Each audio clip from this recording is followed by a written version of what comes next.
the Age of Apocalypse, where an entire world of familiar characters are reimagined in a dystopian reality, not unlike the New 52. But it also gave us some new characters like Blink, a formidable teleporter who managed to melt the icy, bloodthirsty heart of Victor Creed. Hello, I'm the Angry Spork. Even after that event ended and before it was retconned to still be around, Marvel saw fit to give this mutant her own miniseries. I'm taking issue with Blink, which sees her on a solo adventure fighting a different tyrant. Let's begin with issue number 1 and see if this comic makes us want to turn the page or turn our heads.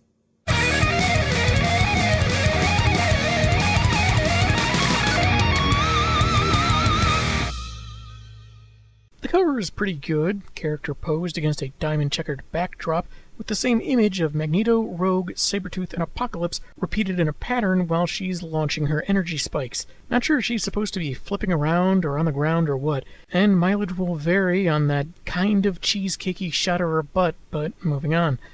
Written by Blink's co-creator Scott Lobdell, with art by Trevor McCarthy, Tyson McAdoo, and Liquid, we begin as implied before in the Age of Apocalypse timeline, specifically Dallas, Texas. The human race has been subjugated by mutants, their superpowered cousins. It made family reunions even more awkward than usual. Rogue and Morph are under fire by Apocalypse's forces, waiting on some promised air support from Worthington. They're protecting a group of humans that all seem to be praying while Morph shields them. He pokes his head out to get a look at their enemies, and on a 2-page spread, we see an army of baby-sized robots shooting at them. Part of Apocalypse's victory in this reality was creating enforcers that most would find too adorable to fight. Little something I wanted to point out. Next to the title is the text, "You win, she's back." And in the bottom corner, that then IEC Jeff Quesada blinked. I'm not sure how much actual fervor there was for this character to return, as phrases like, "because you demanded it," kind of got thrown around for a while, in some cases more dubious than others. This could just be fun, cheeky add-ins regardless, like when the creators give themselves or each other funny nicknames, and maybe it didn't take that much convincing to get this miniseries the green light. Or maybe it was an arduous task that the creators are taking a lighthearted jab at. I just thought it was odd how they said that Quesada blinked, thus supposedly caved on the series. You know, since he's responsible for plenty of things no one demanded. But back to the story. With the odds stacked against them, Rogue tells Blink that she knows she can't teleport even half the humans present, but turns out she's gone. "She was the purple girl, right? She left about 5 minutes ago." Yeah, said something about being late for her second job at Arby's. Presently, she's just outside a guarded experimentation facility, the type now in every major U.S. city, where people are, well, experimented on. The buildings act as a message to all who would defy Apocalypse to give up, as there's no hope of fighting him. Apparently, someone didn't get the memo. I bet it was Jimmy. It was Jimmy, wasn't it? He never reads the memos. That's why he's always unprepared. He's so getting a write-up. On another 2-page spread, Blink attacks. Narration gives her backstory, having grown up in the Bahamas as Clarice Ferguson, born with her unique skin color and facial markings. When she was 4, her parents took her to the U.S. to help her, but she didn't think anything was wrong with her. To any 8-year-old, everyone is different. Okay, not sure what's up with the gap in ages there, but maybe to indicate around the time Apocalypse's invasion came, and her parents died trying to protect her by the horde led by the Horseman Sinister. She spent time in the pens until Sabretooth busted her out, and she became an X-Man. She adds that, oddly enough, her powers didn't manifest until after she was imprisoned and experimented on by the Dark Beast. One of the guards mistakes her for Nightcrawler, and after clarifying, she, either teleports them or melts them. I really can't tell. Her secondary power is turning her enemies into jello. Horrifying and delicious. Horrorlicious? I hate jello. Oh, come on, there's always room for jello. Actually, narration details her powers as biomolecular displacement, where she focuses her energies on one point and moving something or someone from one place to another instantaneously, sometimes coming back or getting held in stasis. Entering a room with someone on a slab, her dialogue seems horrified, but her expression looks more like upbeat curiosity as she wonders what En Saba Nur has done now. However, it's the Dark Beast who appears on a monitor taking credit for Whatever happened to that victim? An ambassador from the planet Pop-Up. Is that the home to those annoying and intrusive internet advertisements? If so, we can't feel too bad about him being dissected, can we? Adhering to the old cliché, he wanted to be taken to their leader. Since that meant Pocky, he ended up being experimented on, much to Evil McCoy's delight. The Visitor is Impossible Man, who can turn portions of his body into basically anything and mimic almost any ability of said thing. A brick wall or working electric fan? Sure, but copy the properties of Thor's hammer or Cap's shield? Not so much.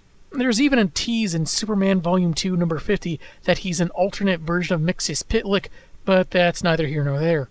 Dark Beast discovered how every DNA strand of the stranger's race is identical to one another, and instead of cloning, which would be like copying original cells, he's essentially split an amoeba repeatedly, creating the same original cells over and over. While Rogue figures Blink has abandoned them when they need her most, but Morph, aka Kevin, apparently vouches for her. Weird that that dialogue is coming from the bottom of the panel instead of where his head is, towards the top. Anyway, Beast goes on. But? There's a but? There's always a but, Blink. That's why we call it science. Which is why Tina Belcher from Bob's Burgers will devote her entire life to the sciences. The dialogue seems to suggest that DB has succeeded in making multiple impossible men, but we don't see anything in these panels to indicate that, so this exchange just feels a little confusing. Then the situation escalates quickly, as Blink prepares to impale Impy with one of her spikes, to prevent any further experimentation by the mad scientist. Kind of atypical for X-Folk, but she was trained by Sabretooth. Still alive, meaning my earlier dissection joke should be a vivisection joke.